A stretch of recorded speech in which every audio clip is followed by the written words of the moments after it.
This is Julius Jansen, a Dutch student at ASFM who has lived in 4 countries and is about to move on to his next. He is going to be talking about his beliefs on the Mexican suburb San Pedro Garza Garcia.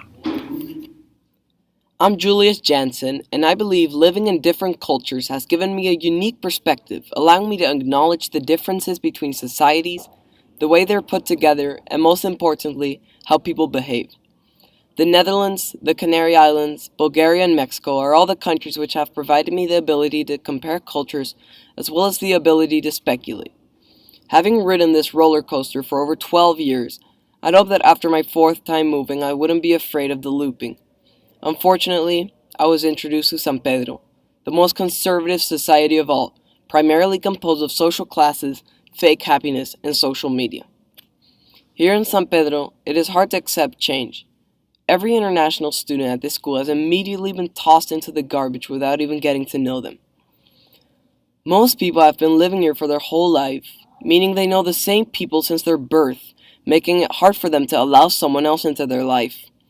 In addition to their lack of acceptance to change, ever since the late 1700s, people have been following the Roman Catholic Church, forcing it down generation to generation.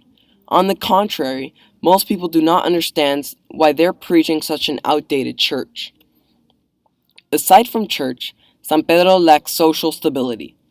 Though it may seem everyone is happy with their lives, judgmental people hide behind masks of happiness, contemplating other people's wealth. A raw and loving relationship is not something that can be encountered here in San Pedro. The prejudice does not allow people to be themselves.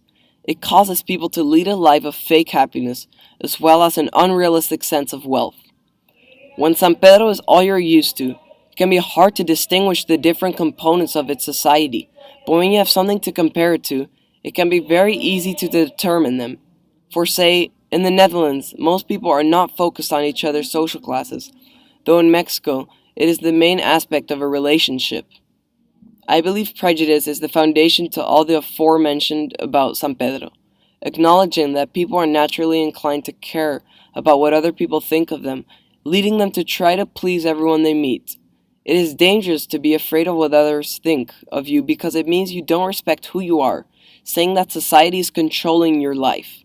In addition to society's control, prejudice also has a large influence in basic conversation. You feel the need to be nice, as well as show your wealth, in order to establish the fact that you should be respected. I wanted to say that it may seem very hypocritical because we're all part of a society and we all contribute to it. I merely wanted to share my observations about my experiences throughout the past 3 years about a very unique society.